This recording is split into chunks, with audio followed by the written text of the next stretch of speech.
Guatemala es un país difícil de gobernar. Muchas versiones se han dado sobre todos nuestros gobiernos, pero en exclusiva, y especialmente Quinto Poder hizo este viaje para conocer qué pasó en 1991 a 1993. Y estamos con el expresidente Jorge Antonio Serrano Elías. Ingeniero, ¿por qué dijo el grupo? Mire, hay un momento en que yo pensé, seguir gobernando en un país en el cual uno no puede hacer lo que hace, no vale la pena. Seguir viendo que la corrupción copaba los organismos del Estado y que en mis narices estaban haciendo cosas con las que yo no estaba de acuerdo, tanto en la Corte Suprema de Justicia como en el Congreso, y también algunas personas en el Ejecutivo. Entonces yo pensé, y se lo dije un día a mis hijos, así no vale la pena seguir gobernando. ¿Cuándo sale ese tema? ¿Qué le dice usted a sus hijos? Que yo estaba cansado de que perseguíamos un delincuente, un narcotraficante o un contrabandista, y más tardábamos nosotros en llevarlos a los tribunales, que tenían preparada la coartada, que tenían los tribunales totalmente al servicio de ellos. Entonces era desgastador. Es decir, hicimos cateos por información que se tenía, y antes de hacer el cateo vaciaban las bodegas, ¿va? Y todo salía del organismo judicial, porque teníamos que ir a pedir la orden de cateo. Entonces uno se da cuenta que la democracia es débil. Si uno quiere seguir todos los procedimientos que marca la ley, es muy débil nuestras democracias ante la plata del narcotráfico, ante la plata del crimen organizado y ante la corrupción de gran parte de gente que en una u otra forma quiere hacer lo que se le da la gana en el país. Eso es desde el principio de su gobierno. Bueno, el detonante que usted diga, bueno, hoy sí voy a tomar esta decisión. Mire, el detonante fue cuando hicieron el fraude para imponer a Juan José Rodríguez a la Corte Suprema de Justicia, que ellos no lo podían hacer porque había básicamente un equilibrio que no permitía una mayoría.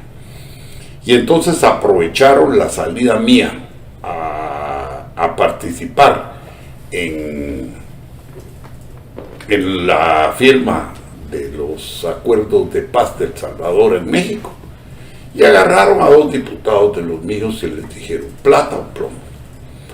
Así que ustedes hoy entran y votan. Y estaba yo en México cuando me entraron a decir que se había producido la votación. Yo decía, imposible, no puede ser. Y habían impuesto una Corte Suprema de Justicia como se les había dado la gana. Y una Corte Suprema de Justicia que al día siguiente que entró me empezó a chantajear. Yo fui a la toma de posesión de esa corte, aunque no quería ir porque sabía que era una corte espuria. El golpe de Estado no lo di yo. Ese fue el primer golpe de Estado que se dio en el país, que les impusieron uno de los organismos del Estado en forma fraudulenta. Pero me dijeron, mira, en aras de la democracia anda, y yo demostré, pero al poco tiempo eran chantajes. Para mí, para funcionarios míos. ¿Qué chantajes eran? Por ejemplo, había un grupo influyente políticamente en el Congreso que quería una generadora de energía en Champerico. Y entonces se fueron... ¿Qué grupo es? Era el grupo, bueno, el grupo que en ese momento, ahorita ya ni hay referencia de ellos, pero era un grupo de diputados de varias bancadas que manejaban el Congreso como se les daba la gana. Se fueron con el presidente del INDE y le sacaban unos cartelones mientras le decían una cosa, y a través de esos cartelones le estaban diciendo que si él no les daba esa concesión, que se atuvieran las consecuencias. Y de hecho le montaron una serie de procesos judiciales en contra. Entonces todo esto era, a mí bueno, yo no soy un individuo, digamos, en aquel tiempo menos, con una capacidad de tolerar ese tipo de arbitrariedades y de chantajes y de robos y de todo. Entonces me fui cansando hasta que un día dije, no vale la pena seguir ostentando un título de presidente y ser un monigote de estos. Yo pude escribir La Guayaba tiene dueño y puedo escribir lo que se me dé la gana. ¿Qué pasa después del 25 de mayo, cuando usted da el mensaje? Bueno, ¿qué hace? Cuando yo doy el mensaje, que le quiero advertir, yo no cancelé la Constitución como algunos dicen, y tampoco renuncié. Ninguna de esas dos cosas. Yo dejé en suspenso unos artículos constitucionales porque de acuerdo a los abogados podía hacerse temporalmente de acuerdo a un artículo transitorio. Significaba anular la Corte y el Congreso. Significaba no anularlos, cambiarlos, porque era imposible gobernar el país. He acordado al mismo tiempo, tomando una responsabilidad histórica ante la nación, restringir las garantías, al mismo tiempo que he acordado disolver el Congreso de la República, cambiar la Corte Suprema de Justicia y la Corte de Constitucionalidad y cambiar los procuradores de la nación. Es que mire, cuando usted habla de una democracia representativa, todo es parte de un sistema. El pueblo elige a sus representantes, pero no los nombra, como yo digo, para que lleguen con un canasto, lo pongan sobre una curul y empiecen a vender resoluciones y a vender influencias. Que es lo que han hecho siempre. Es lo que han hecho. Entonces, esa no es la democracia, no es el sentido de la democracia. Un representante del pueblo que llega con un presidente a decirle, deme $200,000 y yo le saco esa ley. Ese señor, ¿cuánto le pedían? Pero de todas cantidades pedían, todo dependiendo de la ley que se quería. Era una negociación horrible. ¿Un ejemplo? No, por ejemplo, tuve que darles plazas a todos los diputados. Pero eso ha sido siempre. No, pero todo el mundo llega a pedir. Acuérdese que yo sientan a un ministro para que les dé cierta cantidad de plazas. Eso yo no entiendo así la democracia. Gustavo, no, es que no existe, o sea, no debería de ser así. No es así. Pero, entonces, cuando usted se para... pero para conocer su versión de quiénes llegaban y qué cantidad. Mire, yo nombres no voy a dar, porque si yo doy nombres tendría que ir a los tribunales. ¿De acuerdo? Que eso era lo que correspondía. Y no lo hice a su tiempo, ahora ellos alegarían, o cualquiera alegaría, ¿cómo se llama que está prescrito y el que se metería en problemas soy yo? Pero yo le puedo contar a usted los hechos. Por ejemplo, usted se recuerda, bueno, no sé qué edad tenía usted, pero... yo cubría Congreso. Ya hace tiempo. Usted se recuerda que yo hice un esfuerzo y crié 10,000 plazas de maestros en un año, porque quería realmente generar un impacto en el sistema educativo. ¡Ja! Mire, me arrepentí como de mis pecados de haberlo hecho, porque mire, era una cosa espantosa. Entonces todos los diputados se no, todo el mundo quería plazas, ¿va? Y como miraron que era una partida grande de plazas, era cada quien la quería más grande. Pues entonces dijimos, bueno, lo que les vamos a dar es derecho, ¿va? Con la ministra, que era una ministra, Mau Beltranena, una belleza de persona. Nos sentamos, digo, no, ¿qué hacemos? La amigo en la que nos metimos. Mejor no se nos hubiera ocurrido esto. Entonces, ¿qué tuvimos que hacer? Decirles, bueno, mire, usted proponga al que quiera diputado, propónganos 100 o 200 o 500, pero nosotros vamos a meter a los que califiquen. Selección. Por la selección. El que no está capacitado no entra. Pero así como le digo, esto era todo. Era Rodil, por ejemplo, llegó conmigo, que quería una cantidad de dinero impresionante para el Poder Judicial, y yo ya le había dado. Si usted analiza, en mi tiempo se duplicó el ¿cómo se llama? El presupuesto del organismo judicial. ¿Por qué? Porque yo saqué los jueces de paz de manos de los alcaldes y le dije al organismo judicial y lo estimulé para que se crearan juzgados de paz independientes, porque no era lógico que la justicia de paz, que es a la que más recurre el guatemalteco, estuviera en manos de políticos. Eso es ilógico. ¿Por qué? Porque eso se permitía muchas cosas. Entonces, para que el organismo judicial hiciera esa reforma, yo les pasé plata.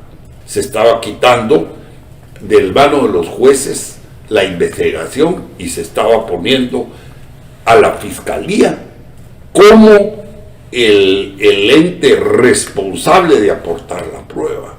Entonces sí, ya quedaba el acusador, el defensor y el juez que juzgaba, no como era antes, que el juez acusaba y juzgaba. Era imposible. ¿Qué pasa el 25? Después. El 25 de mayo de 1993. Bueno, lo que pasa lo llama la embajada, el embajador, los políticos. No había embajadores. ¿Quién le llama? En ese tiempo.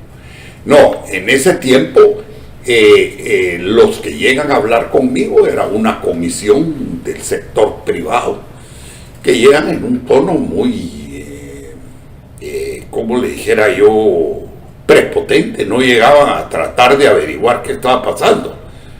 Llegaban a dar órdenes. A dar órdenes, y conmigo no podían, ¿va? Porque cuando ellos me quisieron dar órdenes, cuando yo... ¿Quién llega? Llegan un montón, todos los directivos. Llegaron, los recibí en casa presidencial. Y ¿Ese mismo día? Ese mismo día. La verdad es que ese mismo día yo, no sé si fue ese mismo día o al día siguiente o a los 2 días, yo los pude haber metido a la cárcel. Porque llegaron en una actitud que era totalmente irresponsable y ellos estaban completamente en contra de las negociaciones que se estaban llevando a cabo con la guerrilla, y me habían puesto una carta en la que me pedían que yo parara las negociaciones con la guerrilla. Como yo les dije, señores, si ustedes quieren seguir en ese conflicto, mándenme la lista de las personas que vamos a mandar al frente, pero yo ya no voy a seguir mandando soldados que no tienen nada que ver en este conflicto a que se mueran en un conflicto que no es de ellos. Entonces salieron furiosos de casa presidencial diciendo que me iban a enseñar a mí que yo era un pinche presidente, que yo no era el rey Salomón. Pero póngase usted en mi lugar. Yo miraba necesario terminar con un conflicto que no iba a llegar a ninguna parte. El ejército militarmente estaba ganando y estos internacionalmente nos desgastaban todo el tiempo. La ideología había desaparecido en todos los grupos. Ya era una cuestión de intereses. Ya se había convertido en comercial. Sí, ya era una cosa diferente. Por lo menos yo así lo percibía. Yo dije, yo me voy a jugar en esto, y me jugué en esto desde antes de ser presidente. ¿Me entiende? Hoy, digamos, en los que están en la palestra, no todos son malos, hay gente buena. ¿Cree usted? Yo creo que sí. Mire, yo creo que el país es rescatable, definitivamente. Lo que pasa es que los grupos, las élites, no quieren ceder ese poder. Y por eso es que ellos se vuelven conflictivos. Usted ve hoy un enfrentamiento entre izquierdas y derechas en el país. Y usted dice, pero ¿cuáles son las derechas y cuáles son las izquierdas? Si ahora los derechas de antes, ahora ya son izquierda. Ahora son izquierda, ahora se volvieron super chairos. Y la izquierda es pagada por la derecha. No es una cosa, es pagada por la derecha. Total, es que, olvídese, a mí no me gusta participar en esa política. Presidente, pero ¿tiene alguna esperanza usted cuando, después de 29 años, acrecentó más los problemas? Sí, mire, es que lo que pasa es que lo que en aquel momento era una coyuntura que yo quise atacar, ahora ya se volvió una estructura. Imagínese, si usted con una iniciativa, digamos, no logró derrotarlos, ¿cómo podemos ahora? Mire, con una iniciativa y teniendo el poder, pero me traicionaron, porque una élite militar me traicionó, pero no el ejército. Sigamos con el 25, ¿qué pasó después? Bueno, es lo que le estoy contando, ¿Qué pasó que ellos en la noche? llegaron, lo que ellos querían era que yo saliera. ¿Y usted qué les dijo? Que no, al ejército, se lo dije en el despacho del ministro. El ejército llegó ese mismo día en la noche. Ese mismo día, en la mañana, el ejército me dijeron, porque a mí que me estaba pidiendo la renuncia. Del 25, antes del anuncio. No, O después el 26. del 26. Entonces, yo crucé al despacho del ministro, porque el ministro no tuvo el valor de venir a casa presidencial. Dijeron que ellos no iban a casa. Cruzó por el callejón. Por el callejón. Fue cuando me agarraron un grupo de periodistas y dicen que yo les menté la madre. Yo no me acuerdo. La verdad que no me acuerdo. Yo iba tan presionado. Yo me estaba... ¿Por qué salió por ahí si podía ir por el sótano? Bloquearon el túnel. paso. Lo bloquearon. Entonces, porque hasta cierto punto, no sé, yo creo que no querían un enfrentamiento conmigo. Entonces yo caminé hacia el despacho. Esa es la salida. No, entré por la parte de atrás Sí. El palacio. del palacio, subimos en el elevador y entré al Ministerio de la Defensa. Cuando entré al Ministerio de la Defensa, ahí estaban un montón de oficiales. Identifiqué a algunos, otros pues no los conocía. Y entonces les dije yo, ¿qué está pasando? Y me dijo Enríquez que el ejército estaba pidiéndome la renuncia. Le dije, ¿quién es el ejército? Ustedes no son deliberantes. El comandante general del ejército soy yo, y el que puede hablar en nombre del ejército constitucionalmente soy yo. Yo no me estoy pidiendo hablar. Sí, pero ya el ejército lo decidió. Ustedes decidieron deponerme. Pues depónganme, porque yo no renuncio. Ahí, en el despacho presidencial, en el despacho del ministro. Yo se encontraba en ese tiempo en el palacio, ¿verdad? Sí, y yo no sabía que en el cuarto vecino estaban los dirigentes del sector privado. Ahí estaba Dionisio Gutiérrez, estaba Juan Luis Bosch, estaba Carlos Bielman, y estaban otros del sector que después salieron en la foto, esperando, porque el ministro les había dicho que él ya tenía la renuncia mía. Y él creyó en su loca y vana fantasía que al sentirme yo rodeado de los militares yo le iba a tirar la renuncia. Y les dije, no. Me paré y les dije, se van a arrepentir de lo que están haciendo. Y hoy no hay militar que no se arrepienta de lo que me hicieron. ¿Y qué pasa después? Sale usted del despacho. Bueno, cuando íbamos saliendo del despacho se produjo una situación un poco difícil, porque venía detrás de mí el general Godoy, que acaba de morir. Y estaba parado un oficial que, por lo que le voy a contar, no quiero decir. Y cuando pasamos, eran de la misma promoción, y Godoy lo vio y le dijo, otra traición, vos hijo de la gran puta, le dijo. Y entonces nosotros íbamos sin armas. Yo dije, aquí se puede armar algo serio. Entonces yo aligeré el paso para salir de ahí, pero se quedaron sin la renuncia. Yo me fui para casa presidencial y ahí ya no estaba la prensa. No, ya no estaba la prensa. En casa presidencial, lo que la Guardia Presidencial hizo fue sacar artillería y emplazaron artillería en las 4 esquinas de la casa presidencial. Y la Guardia Presidencial le mandó un mensaje a los oficiales, a la gente esta que estaba alzada. Y les dijo, si avanzan, abrimos fuego. Vamos a proteger al señor presidente y a su familia hasta el último momento. Ahora, eso le costó a todos los oficiales que estaban conmigo que los persiguieran y los hicieran pedazos, habiendo sido leales y habiendo ellos cumplido la ley. Y entonces ahí ya me senté yo y empecé a ver, y entonces ya me empezó a llegar la información que estaban llevando a la Corte de Constitucionalidad ahí para redactar el acuerdo, pero que había un gran problema porque yo no había renunciado.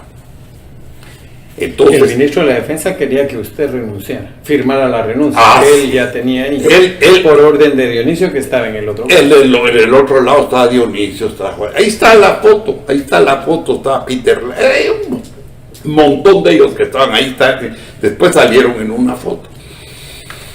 Entonces, yo dije, bueno, a ver cómo van a resolver este camello, porque no pueden. Es decir, a mí nada más me podían quitar por interdicción si 3 médicos, 3 psiquiatras decían que yo estaba loco, y el 80% de los votos del Congreso aceptando el resto, o por renuncia. No había otra forma de hacerlo. Entonces mandaron a llamar a los de la Corte de Constitucionalidad y 2 magistrados de la Corte de Constitucionalidad se prestaron para ir Llegaron al palacio al palacio, al despacho del ministro de la Defensa. con toda esta Y banda. ahí tenían a tres abogados del sector privado para redactar lo que fuera necesario. Y llegaron estos 2 y lo que dijeron era que había que declarar que yo había abandonado el puesto. Estaba sentado en el despacho presidencial de Casa Presidencial. Un abandono de puesto muy sin género. Entonces, me cuentan que Pérez Molina dio la orden que se fuera a traer al resto de los magistrados. Entonces, porque uno no estaba. Pérez estaba en el despacho del ministro.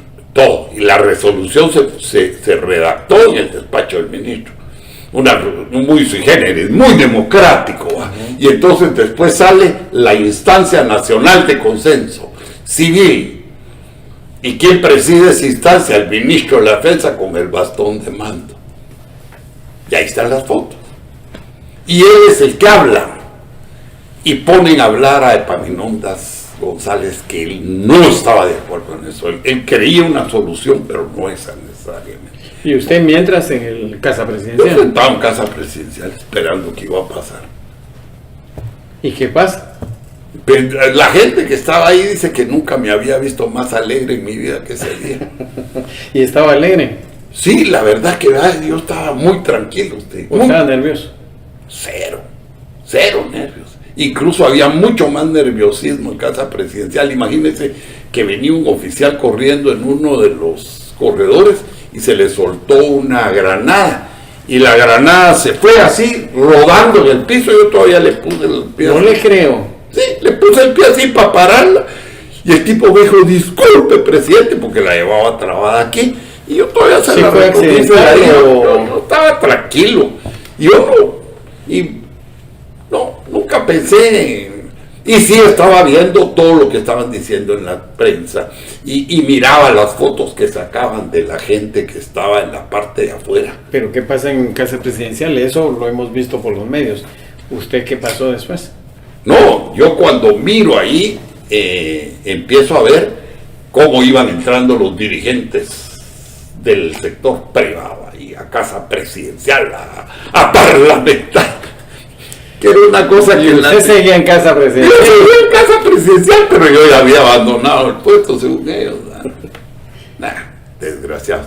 Bueno, el asunto estuvo que de repente veo yo que en la parte de afuera de Casa Presidencial habían unas 70, del Palacio habían unas 70 gentes. Era la gran manifestación en contra mía. ¿Y cuál va siendo mi susto cuando veo a Rigoberta Menchú y al doctor Fuentes Soria, que era rector de la universidad, gritando que los habían engañado, que ese era un golpe militar? Y empiezan a apagar cámaras, pero yo logré verlo. ¿Cómo se llama? Un golpe militar utilizando la izquierda. Para manifestarse. Pero no a la izquierda. Bueno, a ellos. Mire, yo me mataba, realmente me dio risa, pues, porque digamos, el apoyo popular se les caía, y mientras tanto nosotros estábamos recibiendo ya información de las encuestas de que el 82% de la gente que estaba de acuerdo con lo que yo había hecho. Es que había una satisfacción a los actos que usted tomó. Es más, la embajada estaba de acuerdo con limpiar el organismo judicial y el organismo legislativo. Yo le quiero decir, se le atribuye mucho a las embajadas cosas, pero son muy pocas veces cuando un país... ¿A usted cuántas veces lo llamaron? No, yo sí tuve agarrones con ellos. Por ejemplo, cuando ellos me exigían que yo cambiara a unos militares, y yo dije, los voy a cambiar, pero a su tiempo, porque yo sí quería cambiarlos, pero no bajo presión. Y entonces me quitaron las becas que habían para los militares. ¿Pero qué le decían? Mire, presidente, cámbieme a este... No, por ejemplo, hubo un momento álgido en que el embajador sí llegó a mí y me dejó una nota verbal que se llama, que no está firmada ni nada, pero en donde están los puntos. Entonces yo me paré y le dije, mire, ¿y qué decían esos puntos? Me ponía una serie de condiciones para... Sí, seguían esos militares. Sobre otros puntos. Sobre otros puntos. Entonces yo me paré y le dije, mire, embajador, yo le voy a agradecer mucho que nunca vuelva a regresar aquí así. Le dije, porque yo soy un hombre civilizado y estoy dispuesto a conversar sobre cualquier punto, pero llévese su nota. Dice que el tipo salió porque había gente más en la parte de afuera esperando. Dice que salió como cuando le han pegado una iluminada a un conejo, que no miraba por dónde caminar, saludaba a todo el mundo. Dice, y el que entró después me dijo, mira vos, ¿qué pasó con el embajador? Vos salió como luciado. Y le dije, cállate. Pero durante el golpe y todos esos acontecimientos... Ellos sí llamaron para averiguar. Y porque había la cosa que decía que iba a vivir para los Estados Unidos. Y entonces... ¿Hablan con usted? Hablaron conmigo, sí, el encargado de negocios habló conmigo y yo le dije que yo no tenía decidido todavía para dónde me iba a ir. Pero eso fue ya el día del golpe, pues el día que ellos me dieron el golpe estaba a mí. Pero bueno, había mucha cosa ahí, que muchas de ¿Después qué pasa de eso? Después de todo eso, ¿usted cuándo decide salir? El primero en la madrugada o no sé si fue el último día de mayo o el 1 de junio. Porque yo estaba tranquilo en casa presidencial, porque los oficiales me decían, usted no se mueva. Aquí no lo sacan, presidente, nosotros lo cubrimos. Y entonces me llamó el presidente de El Salvador y me dijo, Jorge, estás provocando algo que puede ser grave, porque esa gente está nerviosísima. ¿Cuál es su nervio? No, me dices que hay mucho descontento entre oficiales jóvenes que no están de acuerdo con lo que están haciendo. Y entonces hay mucho oficial indagando qué es lo que pasó. Y entonces no vaya a ser que a estos locos se les ocurra algo. Jorge, salí, por tu familia, salí. Entonces, como a las 11 de la noche, decidimos que era mejor salir, que ya estaba yo como retándolos mucho, y ellos no, es que no sabían qué hacer. ¿Y qué dice su familia? No, salimos. ¿Pero cómo toman la noticia? Ya nosotros estábamos decididos a salir, pues ya estábamos esperando el momento nada más, y confiados. Habíamos orado y teníamos mucha tranquilidad.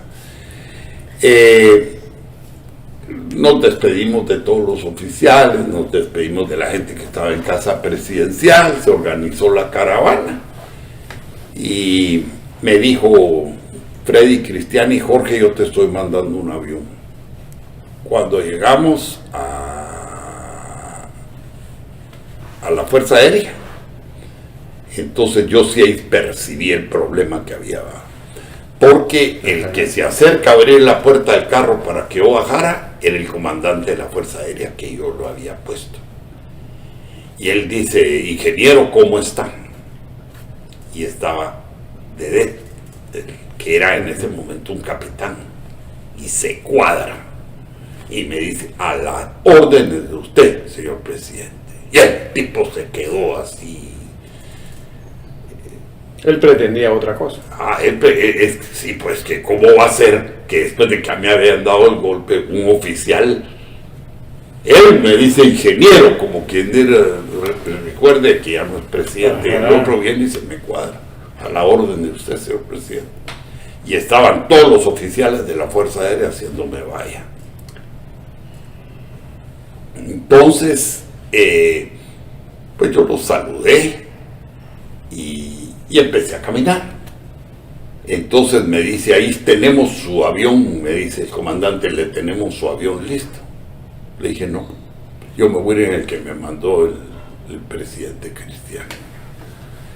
Y entonces caminamos con mi familia, nos subimos los 7 en un avión, un DC-3 de aquellos viejos, que no tenía ni siquiera asientos, habían puesto 2 asientos, uno para Magda y otro para mí. Y todos mis hijos iban sentados en unas palanganas en las que van las tropas cuando van a saltar de paracaídas. Llegamos a El Salvador y ahí empezaron este exilio que yo creí que iba a ser de unas semanas, unos días, ¿verdad? Y para contarle, estamos cumpliendo 10.500 días de exilio. Son 29 años. Casi 29 años. Y con mucha persecución, duro, cada día menos. Pero, ¿le costó a su familia adaptarse? ¿Ah? ¿Le costó a su familia adaptarse aquí en Panamá? Mire, yo diría que lo que más nos costó fue aceptar la situación. Es decir, porque había en todos nosotros como un cierto coraje, ¿verdad? De ver. Bueno, y después que intentó hacer las cosas bien y le pagaron mal. No, y mire, alguien me lo dijo a mí, si vas a dar el golpe lo debías de haber dado bien dado. Y realmente ese fue el gran error que yo cometí. Yo debía haber sido mucho más radical con eso. Pero yo dije, vamos a manejarlo dentro de los márgenes. ¿Tenía alternativas?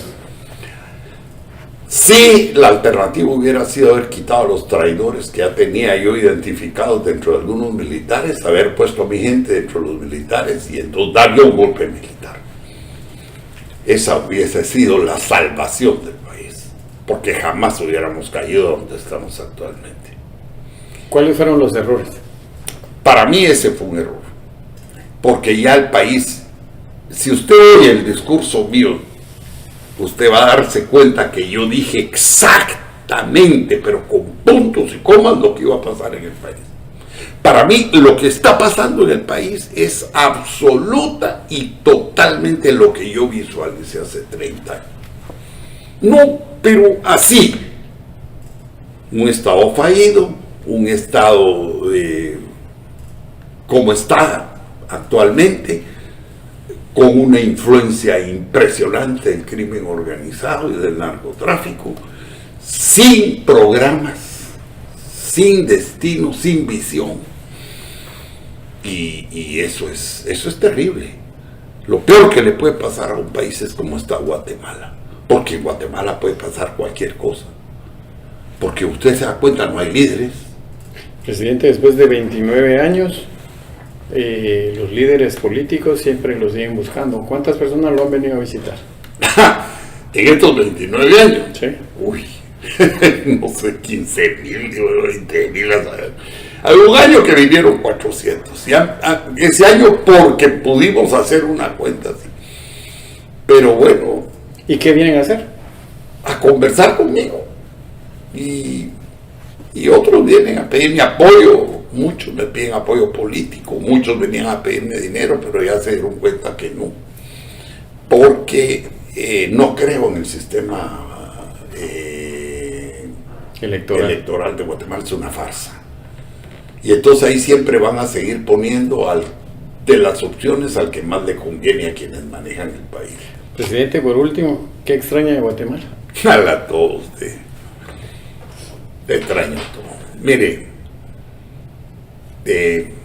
cada vez que hay un acontecimiento, que alguien se casa en la familia, que unos 15 años, todo eso es un golpe para uno. Bueno, golpes duros, la muerte de mi madre, la muerte de mi suegro, la muerte de mi suegra, que son cosas que las hemos tenido que asimilar solos. No he podido asistir a los funerales. No he podido asistir. Ninguno de mi familia ha podido asistir. Mi hermana Magda, un íntimo amigo mío. Es muy duro usted. El exilio es durísimo. Duro, porque es que, como dice, no soy de aquí ni soy de allá. Yo soy un hombre que me sobrepongo a las circunstancias y trato de caminar en donde me pongan. Pero mi patria es mi patria. Donde yo nací es donde yo nací. Y me tienen prohibido llegar a mi patria. ¿Por qué? Porque unos corruptos montaron un juicio falso contra mí. ¿Cómo va usted a creer que hace 29 años y no han abierto juicio contra mí? ¿Y de qué delito lo acusan? 11 delitos. Sedición, abuso de poder, abuso de autoridad. Bueno, agarre el código procesal, agarre el código penal, ahí están, todos chequearon, todos los que cabían y todos esos me los metieron. Pero Me han prescriben juzgado en 3 20 veces aquí en Panamá y las 3 veces han dicho no hay mérito, no hay una prueba de todo lo que ellos. La propia Cancillería de Guatemala les dijo no hay posibilidades de que se conceda la extradición del presidente Serrano, porque las pruebas que adjuntaron no apuntan a los delitos de los cuales se le acusa. Aquí en la Cancillería de Panamá, esa fue la Cancillería de Guatemala. Aquí en la Cancillería de Panamá me dijo un asesor legal de ellos, me dijo, mire presidente, los que hicieron esa petición o eran unos incapaces o eran íntimos amigos suyos. Le dije, mire, usted es la primera, porque ni conozco a algunos de ellos, y todo lo contrario, hablan pestes. Y me dice, es que mire, me dice, son tan torpes, me dice, que dicen que usted abusó el poder y adjuntan recibos de cuando usted pagaba energía eléctrica, me dice. Aquí el presidente le pone energía eléctrica y no la paga. Cuando sale el presidente va a averiguar qué hace para pagar. Me dice, y usted pagaba su factura de energía eléctrica en una propiedad que estaba haciendo. Me dice, esto no hace sentido, me dijo lo que está diciendo. Bueno, así presentaron unas pruebas, dijeron que yo me había apropiado de una pista de aterrizaje en Izabal. Era una pista que estaba cedida al Aeroclub hace 20 años. No tenía nada que ver, nunca hubo nada en eso. No, mire, dijeron que yo era dueño de 200 buses. Mire, ante Dios le digo, nunca he tenido un bus en mi vida. Nunca. Dijeron que yo había comprado 100 fincas en un día. Y era uno de los novicentros que usted sabe que cuando uno hace un novicentro es una sola matrícula, un centro comercial, una sola matrícula. Cuando va a constituir la propiedad horizontal, eso se vuelve en diferentes fincas, claro, diferentes matrículas. Para vender. Pues eso, lo aportaron como prueba de que yo había comprado 100 fincas en un día. Pero cuando aquí se dieron cuenta que era un correlativo, me preguntaron y le dije, no, eso es exactamente el día que se hace la transformación de una finca a un 14 años antes de ser presidente, y para perjudicarme borraron toda la columna donde estaban las fechas de las transacciones. Eso es un delito que a nombre del Estado cometieron fiscales. Falsedad. Mire, yo le contara a usted, ha sido horrible esto. Pero bueno, Dios me ha dado el coraje y la voluntad y la fe